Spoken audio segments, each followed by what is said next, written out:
बहुत सारे स्टूडेंट्स और पेरेंट्स के मैसेजेस आ रहे हैं मेरे पास कि छत्तीसगढ़ में प्राइवेट मेडिकल कॉलेजेस में एडमिशन कैसे हो सकता है, नंबर ऑफ़ सीट्स कितने हैं, फ़ीस स्ट्रक्चर क्या है और सीट का डिस्ट्रीब्यूशन क्या है, क्या पॉसिबिलिटीज़ हैं कि प्राइवेट मेडिकल कॉलेज में एडमिशन हो जाएगा, एडमिशन का क्राइटेरिया क्या है, काउंसलिंग की प्रोसेस क्या है। ऐसे बहुत सारे क्वेश्चन और क्वेरीज छत्तीसगढ़ के स्टूडेंट्स भी पूछ रहे हैं, साथ ही साथ छत्तीसगढ़ के बाहर से भी स्टूडेंट अलग अलग स्टेट से प्राइवेट मेडिकल कॉलेज की इन्फॉर्मेशन जानना चाहते हैं। तो आप ये कह सकते हैं कि ये वीडियो ऑन डिमांड बनाया गया है, पेरेंट्स के और स्टूडेंट के डिमांड पर बनाया गया है। इस वीडियो में हम डिस्कस करेंगे मेनली छत्तीसगढ़ के प्राइवेट मेडिकल कॉलेज में number of seat, fees structure, admission procedure क्या हो सकता है। साथ ही साथ वीडियो के एंड में मैं आपसे शेयर करूंगा एक बहुत ही महत्वपूर्ण इन्फॉर्मेशन, ठीक है, बहुत इंपॉर्टेंट इन्फॉर्मेशन जो काउंसलिंग में पार्टिसिपेट करने से पहले आपको जानना बहुत ज़रूरी है। मैं हूं डॉक्टर मनीष जायसवाल और नीट 2020 काउंसलिंग सीरीज़ का ये हमारा तीसरा वीडियो है जो हम आपसे शेयर करने जा रहे हैं। प्लीज़ वीडियो को अंत तक देखिए और आगे के अपडेट के लिए आप प्लीज़ ये चैनल सब्सक्राइब कर लीजिए। देन फिर हम लोग आगे भी आपके साथ इस तरीके से जुड़े रहेंगे। मैं आपके साथ बहुत ही अच्छे और नॉलेजफुल इन्फॉर्मेशन शेयर करूंगा जो आपके लिए हेल्पफुल होगा। ठीक है, तो चलिए शुरू करते हैं। तो छत्तीसगढ़ में 3 प्राइवेट मेडिकल कॉलेजेस हैं। एक चंदूलाल चंद्राकर मेडिकल कॉलेज दुर्ग भिलाई जहां पर 150 सीट है, 150 सीटें हैं। शंकराचार्य मेडिकल कॉलेज दुर्ग भिलाई यहाँ पर भी 150 सीटें हैं, 150 सीट्स हैं।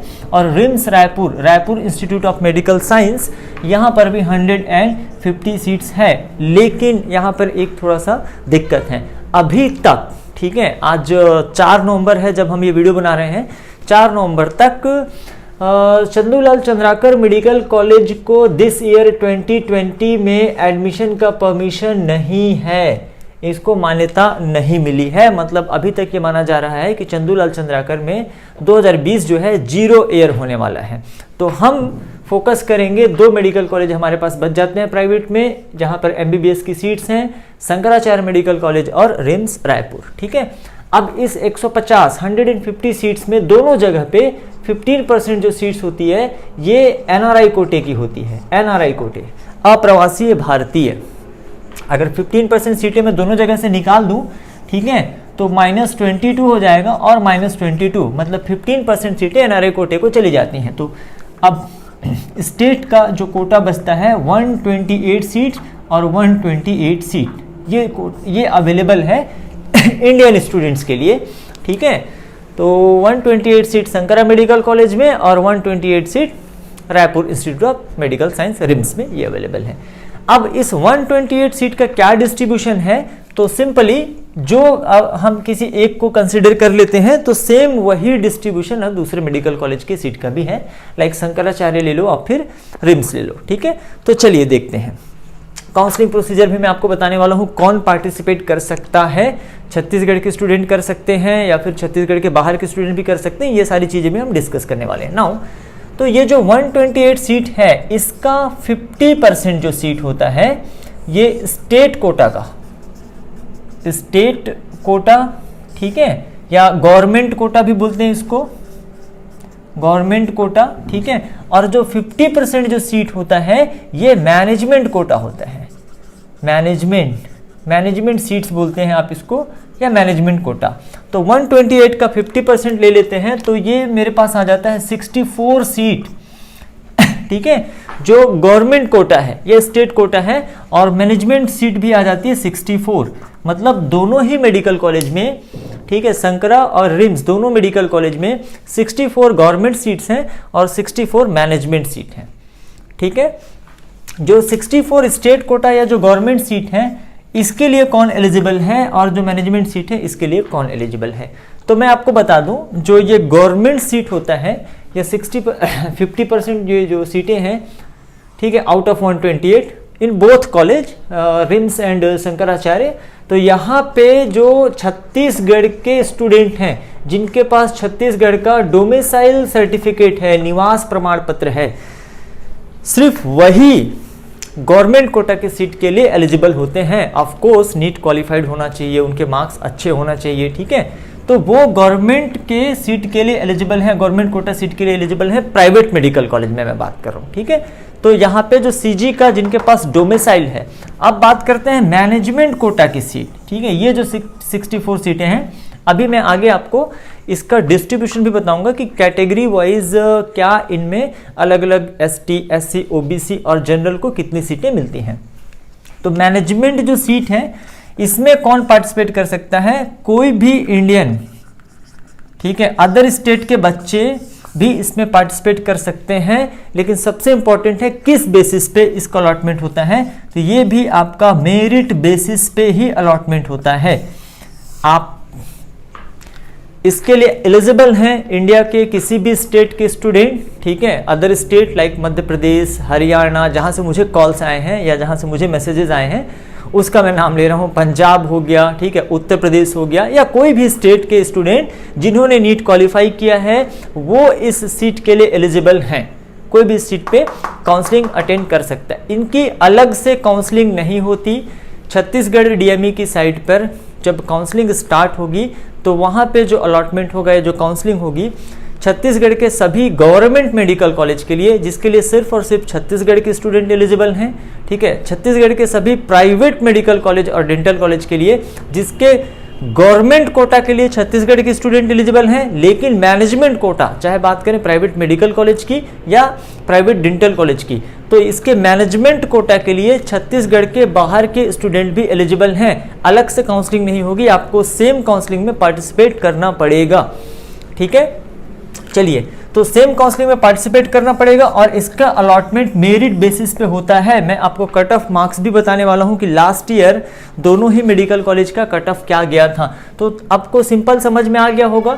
150 जो सीट्स है इसमें 22 सीट चली जाती है दोनों कॉलेज के लिए, 22 सीट एनआरआई कोटे के लिए चली जाती है। 128 सीट जो बचती है यहाँ पे उसकी काउंसलिंग होती है, सीजीडीएमई उसकी काउंसलिंग कराता है। इवन आपको जानकारी के लिए बता दूं, ये जो एनआरआई कोटा है इसकी भी काउंसलिंग फेयर काउंसलिंग होती है और छत्तीसगढ़ डीएमई सीजीडीएमई के माध्यम से ही होती है।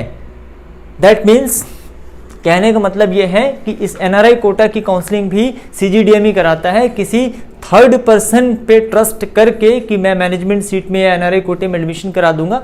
आप अपने रिस्क पे बात करिएगा, ठीक है। चलिए, तो अब ये 128 जो सीट बची, इसमें 64 जो होता है ये स्टेट या गवर्नमेंट कोटा होता है और 64 जो होता है ये मैनेजमेंट कोटा होता है। अब आपके दिमाग में एक सवाल आ रहा होगा कि इन दोनों का फीस स्ट्रक्चर क्या है, ठीक है।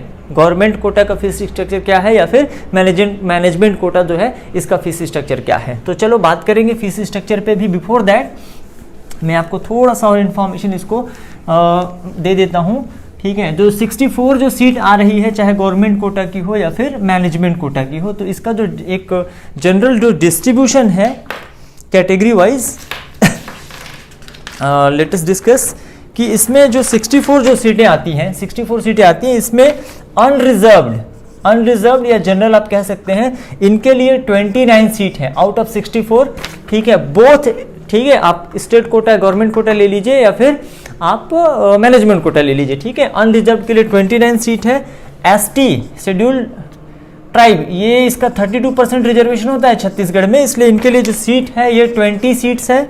एंड देन एससी का रिजर्वेशन 12% है, इनकी जो सीट है 7 सीट है। और ओबीसी जिनका रिजर्वेशन 14% है और इनका जो सीट हो जाता है 8, तो टोटल हमारे पास ये 64 सीट, ठीक है। सेम आपका ये शंकराचार्य मेडिकल कॉलेज में भी ऐसा ही डिस्ट्रीब्यूशन रहेगा, चाहे वो गवर्नमेंट कोटा की हो या मैनेजमेंट कोटा की हो। रिम्स रायपुर में भी ऐसा ही डिस्ट्रीब्यूशन है, चाहे वो गवर्नमेंट कोटा की हो या मैनेजमेंट कोटा की हो। अब यदि कभी ऐसा होता है कि मान लो कि एससी कैंडिडेट नहीं मिलते या कोई एससी कैंडिडेट प्राइवेट कॉलेज में एमबीबीएस करने में इंटरेस्टेड नहीं है, तो इसके सीट को कन्वर्ट कर दिया जाता है मॉपअप राउंड में अनरिजर्व कैटेगरी में। या सपोज ओबीसी कैंडिडेट नहीं मिलते या कोई अदर कैंडिडेट नहीं मिलता, तो उसको अनरिजर्व कैटेगरी में कन्वर्ट कर दिया जाता है, वो सीट कन्वर्ट होके आ जाती है मॉपअप राउंड तक, ठीक है। तो सीट डिस्ट्रीब्यूशन ऐसा ही शंकराचार्य ऐसा ही रिम्स में रहेगा, चाहे आप मैनेजमेंट कोटा के ले लीजिए या फिर स्टेट कोटा की या स्टेट गवर्नमेंट कोटा के ले लीजिए। तो ये बातें होंगी किस चीज़ से रिलेटेड, आपका सीट का डिस्ट्रीब्यूशन या रिजर्वेशन, ठीक है। इसमें भी थोड़ा सा फीमेल का, फ्रीडम फाइटर सैनिक ये सभी रिजर्वेशन रहता है, बट जनरली उसके कैंडिडेट जो हैं नहीं मिलते और वो सीटें सीधे सीधे अनरिजर्व्ड नो क्लास को दे दी जाती हैं और ये मॉप अप राउंड तक होता है, राइट। नाउ अब बात कर लेते हैं थोड़ा सा लास्ट ईयर का। मैं आपको कट ऑफ मार्क्स बता देता हूं कि दोनों ही कॉलेजेस के लिए मैनेजमेंट, ज़्यादातर लोगों ने पूछा है कि मैनेजमेंट सीट के लिए कट ऑफ मार्क्स क्या क्या है। डेफिनेटली स्टेट कोटा का या जो गवर्नमेंट कोटा है उसका कट ऑफ मार्क्स तो हाई ही रहता है, लेकिन मैनेजमेंट जो कोटा है, ठीक है, उसका कट ऑफ मार्क्स देख लीजिए, ठीक है। तो मैनेजमेंट कोटा जो हमारा शंकराचार्य दुर्ग भिलाई मेडिकल कॉलेज है, शंकराचार्य, इसके लिए बात करें तो शंकराचार्य का जो कट ऑफ मार्क्स रहा है 2019 में, मैं बात कर रहा हूं मॉप अप राउंड की, ठीक है, मॉप अप राउंड की, ठीक है। 2019 में मॉप अप राउंड में शंकराचार्य कॉलेज अलॉट हुआ था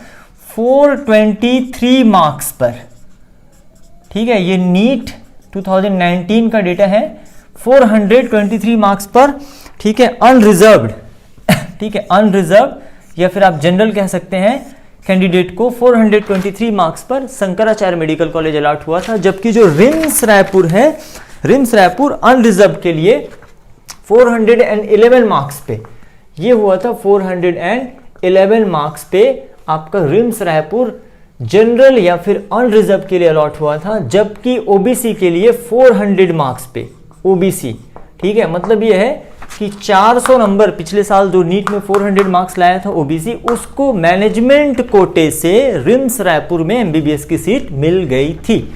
अब दिस ईयर का सिनेरियो थोड़ा सा चेंज हो गया है, लोगों के मार्क्स अच्छे आए हैं, इसलिए हो सकता है कि ये कट ऑफ भी बढ़ जाए, ठीक है। हाँ, मैनेजमेंट कोटा के लिए छत्तीसगढ़ स्टेट के बाहर के स्टूडेंट पार्टिसिपेट कर सकते हैं। तो ये तो हो गई कट ऑफ की बात, ठीक है। एसटी एससी के लिए कट ऑफ और काफ़ी कम जाता है, बहुत कम जाता है, ठीक है, मैनेजमेंट सीट्स के लिए यहाँ पे, ठीक है।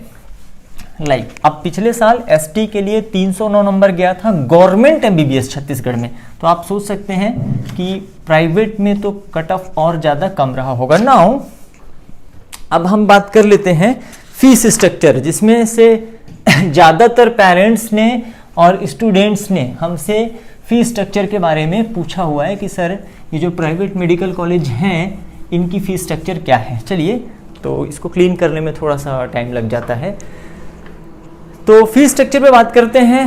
फर्स्ट ऑफ ऑल मैं आपको बता दूं, मैनेजमेंट कोटा और गवर्नमेंट कोटा, गवर्नमेंट कोटा से आप अपने दिमाग में ये मत रखिएगा कि इनकी फीस गवर्नमेंट मेडिकल कॉलेज के बराबर होगी, ठीक है। ये सिर्फ नाम का गवर्नमेंट कोटा है, ठीक है, ये सिर्फ नाम का गवर्नमेंट कोटा है, फीस स्ट्रक्चर सेम रहती है। और एडमिशन जो है लीगल फेयर सीजीडीएमई के माध्यम से ही होना है। मैनेजमेंट कोटा में भी एडमिशन कॉलेज अपने लेवल पे नहीं दे सकता, कॉलेज अपने लेवल पे मैनेजमेंट कोटा में एडमिशन नहीं दे सकता, सीजीडीएमई से ही होना है। तो काउंसलिंग में आपको पार्टिसिपेट करना पड़ेगा, चाहे आप एनआरआई कोटे से एडमिशन ले रहे हो, चाहे आप मैनेजमेंट कोटे से ले रहे हो या फिर स्टेट कोटा से, आपको काउंसलिंग में पार्टिसिपेट करना है। उसके बेसिस पे, आपके मेरिट पे, आपके मार्क्स के बेसिस पे अगर आपका नंबर आता है तभी उसी केस में आपको कॉलेज की सीट अलॉट की जाएगी। किसी भी फॉल्स प्रॉमिस के चक्कर में न पड़ें। बात करते हैं फीस की, तो दोनों ही मेडिकल कॉलेज, सबसे पहले मैं रिम्स का ले लेता हूं, ठीक है, रिम्स का ले लेते हैं। तो यहां पे जो ट्यूशन फीस है रिम्स में, ठीक है, ये मैं थोड़ा सा आपको डिटेल से बता देता हूं। जो ट्यूशन फीस है रिम्स का हम ले रहे हैं पहले, तो ट्यूशन फीस है 6,156,000 साल भर का, 6 लाख, यस 156, मतलब 6,156,000 पर ईयर ये ट्यूशन फीस है। अगर मैं बात करूं यहाँ पे हॉस्टल एंड मेस की, जो कि कंपलसरी है, हॉस्टल एंड मेस, तो ये अप्रॉक्सीमेट 2 लाख रुपए, 2 लाख पर ईयर देना है आपको, ठीक है। इसके साथ आपको कॉशन मनी भी पे करना है, ठीक है। हॉस्टल मेस कंपलसरी है, 2 लाख हुआ ना, 20,000 हुआ ये, 2 लाख, 1 जीरो आप बढ़ा लीजिएगा, ठीक है। तो 2 लाख पर ईयर जो मैं बोल रहा हूँ दैट इज करेक्ट, ठीक है। तो 2 लाख पर ईयर ये हॉस्टल एंड मेस का है। दिन कॉशन मनी है रिम्स में अराउंड 20,000, ये 20,000 है, ये आपको वन टाइम देना होता है। जो कॉशन मनी होता है ये आपको वन टाइम देना होता है। इसके अलावा clinical and transport, clinical and transport, ये फीस है 55,000 per year, around 55,000 per year. और कुछ छात्र कल्याण एंड स्पोर्ट्स ऐसा है, एक्सरसाइज वगैरह, तो मैं स्पोर्ट्स लिख दे रहा हूँ सिर्फ, ठीक है, स्पोर्ट्स, ठीक है, छात्र कल्याण एंड क्रीड़ा sports, and it is around 15,000 per year. And then library, I card, dress, ये तो बहुत महंगा ले रहे हैं यार, है ना, तो मैं सिर्फ आई कार्ड लिख रहा हूँ, ठीक है, इसका है 6,000 per year. And then admission form भी अलग से आपको देना है, एडमिशन यस फॉर्म, इसका है 7,000, ये आपको वन टाइम देना होता है क्योंकि आप एक ही बार एडमिशन लेंगे, राइट, तो ये 7,000 है। और अदर्स है, अदर्स भी हैं, इसमें बहुत सारी फीस आ जाते हैं, तो ये है अप्रॉक्सीमेट 20,000। मैं एक राउंड फिगर आपको बता दूंगा इसका। तो इस तरीके से फीस का डिस्ट्रीब्यूशन किया गया है रिम्स मेडिकल कॉलेज में, पर इसमें से कुछ चीज़ें वन टाइम आपको पे करनी है और कुछ चीज़ें आपको पर ईयर पे करनी है, जैसा कि मैंने आपको बताया। अगर थोड़ा सा हम लोग लेके चले जाते हैं शंकराचार्य मेडिकल कॉलेज, मैं यहाँ पे लिख रहा हूँ, थोड़ा सा बोर्ड क्लीन नहीं है, तो यहाँ पे मैं लिख रहा हूँ शंकराचार्य भिलाई, ठीक है, शंकराचार्य मेडिकल कॉलेज भिलाई, और ये रिम्स जो है ये रायपुर का है। चलिए, शंकराचार्य मेडिकल कॉलेज में अगर आप देखेंगे तो ट्यूशन फीस है 6,45,156, 6,45,156।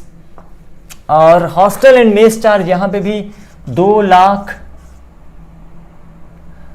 पर ईयर है, ट्यूशन फीस भी आपको पर ईयर ही लगता है। एंड दीज, ये सब चीज़ें भी हैं यहाँ पे, लाइक कॉशन मनी 20,000 ही है, clinical and transport 60,000 per year है, ठीक है। चलो लिख देते हैं, कॉशन मनी 20,000 है, क्लिनिकल एंड ट्रांसपोर्ट 60,000 है पर ईयर, ठीक है, राइट। एंड स्पोर्ट्स एटसेट्रा का 15,000 है यहाँ पे, 15,000 स्पोर्ट्स, ठीक है, क्रीड़ा, व्यायाम एटसेट्रा। एंड ड्रेस और आई कार्ड, लाइब्रेरी, यहाँ पे 6,000 है ये fees, right. As well as admission form यहाँ भी आपको पे करना है 7,000 का, ठीक है, तो थोड़ा सा डिफरेंस आ रहा है, ऑलमोस्ट फीस सेम है। एंड लास्ट अदर्स जो है यहाँ पे भी क्या है, 20,000 है। कितना खर्चा आएगा आप देख लीजिए, इसको टोटल करते हैं तो at the time of admission के टाइम पे 2 डिमांड ड्राफ्ट या 2 डीडी आपको बनवाना पड़ता है। ये होता है एक 7,73,156 रुपए का, 7,73,156। क्या वहां से दिख रहा है? बिल्कुल, 7,73,000 एक डीडी होता है, और दूसरा जो होता है 2 लाख, दूसरा डीडी होता है 2 लाख, ठीक है। ये आप देख लीजिए, ये शंकराचार्य भिलाई के लिए है। और दूसरा, हम अगर रिम्स की बात करें तो यहाँ पे आपको 2 डीडी बनाने होते हैं। ये एक डीडी होता है आपका 7,23,156, 7,23,156, ठीक है, ये तो पर ईयर ही लगेगा नो डाउट। और दूसरा डीडी आपका होता है 2 लाख। तो ये आपका हो गया। मेरा मैथमेटिक्स थोड़ा वीक है इसलिए मैं 0 काउंट कर लेता हूँ, राइट। एनीवे, तो this is the free structure है ना for both RIMS Raipur and Shankaracharya Bhilai. आपकी जानकारी के लिए मैं आपको बता दूं कि ये जो फीस स्ट्रक्चर है ये एवरी 3 ईयर में जनरली रिवाइज होती है। तो ये जो फीस स्ट्रक्चर मैंने आपको अभी तक का दिया हुआ है, हो सकता है कि इसमें थोड़ा बहुत चेंजेस हों, और रिवाइज होने का मतलब होता है फीस स्ट्रक्चर बढ़ना, फीस बढ़ना। कभी भी मैंने ऐसा सुना नहीं है कि फीस का रिवीजन हुआ, फीस रिवाइज हुआ और फीस कम की गई। कम तो कभी नहीं की जाएगी, 1,00,000-2 लाख रुपए बढ़ाई दिए जाएंगे, ठीक है। हॉस्टल कंपलसरी है, आप देख लीजिएगा, हॉस्टल जो है कंपलसरी है, राइट। चलिए, अब जो मैं इंपॉर्टेंट बात आपके साथ शेयर करने जा रहा था, एक तो मैंने चैनल को सब्सक्राइब करने के लिए आपसे पहले ही रिक्वेस्ट कर दिया है, दैट इज ऑल्सो इम्पॉर्टेंट। आप लोगों का प्यार ही है जो मैं इतनी जल्दी तीसरा वीडियो बना रहा हूँ, ठीक है। ये 3rd वीडियो है छत्तीसगढ़ नीट काउंसलिंग 2020 से रिलेटेड, और आपका अच्छा रिस्पांस रहेगा तो हम और अच्छा वीडियो आपके लिए लेकर आएंगे। आपके इन्फॉर्मेशन के लिए पूरे काउंसलिंग में मैं आपके साथ रहूँगा। आपके कोई भी क्वेश्चंस क्वेरीज हैं तो मैंने आपको अपना कॉन्टैक्ट नंबर शेयर किया है, आप मुझसे डायरेक्ट कॉन्टैक्ट कर सकते हैं थ्रू व्हाट्सएप, फिर आप कांटेक्ट कर सकते हैं। नीचे कमेंट बॉक्स में आप क्वेश्चंस जो देंगे मैं पूरी कोशिश करता हूं कि मैं उसके आंसर कर सकूं। तो इंपॉर्टेंट इन्फॉर्मेशन जो आपके साथ शेयर मैं करना चाहता था वो ये है कि काउंसलिंग में पार्टिसिपेट करने के लिए, ठीक है, ये नोटिस अभी आने वाला है। मैं इसलिए इसका फ्रंट पेज आपको नहीं दिखा रहा हूँ क्योंकि ये नोटिस अभी ऑफिशियली रिलीज नहीं हुआ है, ठीक है, ये नोटिस ऑफिशियली रिलीज लेकिन आने वाला है एज इट इज़। क्या लिखा हुआ है इसमें, आप शायद पढ़ पाएँ, लाइक यू कैन सी कि आप इसमें देखिए क्या लिखा हुआ है, राइट। दैट मीन्स कि फर्स्ट टाइम जब काउंसलिंग होगी तो जो फर्स्ट टाइम काउंसलिंग और रजिस्ट्रेशन होगा उसमें आपको अप्लाई करना है। जरूरी नहीं है कि सेकेंड राउंड के लिए या मॉपअप राउंड के लिए नया आवेदन स्वीकार किया जाए। एक तो इस साल वैसे भी टाइम कम है, समय कम है, तो सेकेंड राउंड थर्ड राउंड का वेट नहीं करना है आपको। फर्स्ट राउंड काउंसलिंग स्टार्ट होती है, आपको रजिस्ट्रेशन कराना है, फर्स्ट पॉइंट। सेकेंड, काउंसलिंग से या अलॉटमेंट से रिलेटेड सारे इंफॉर्मेशन आपको www.cgdme.co.in, ये थोड़ा चेंज हो गया है, www.cgdme.in पर मिलेगा। और तीसरा और सबसे इंपॉर्टेंट बात जो मैं आपके साथ शेयर करना चाहता था, इस वीडियो का सबसे इंपॉर्टेंट पार्ट इज कि सभी निजी चिकित्सा महाविद्यालय that is private medical college और सभी निजी दंत चिकित्सा महाविद्यालय that is private dental college का जो अलॉटमेंट है ये डायरेक्टर मेडिकल एजुकेशन के द्वारा ही किया जाएगा। चाहे प्राइवेट मेडिकल कॉलेज में एनआरआई की सीट हो, स्टेट कोटा की सीट हो या मैनेजमेंट की सीट हो या फिर डेंटल कॉलेज में का जो अलॉटमेंट है सीजीडीएमई के थ्रू ही मेरिट बेसिस पे किया जाएगा। वो चीज क्लियरली यहाँ पे लिखा हुआ है।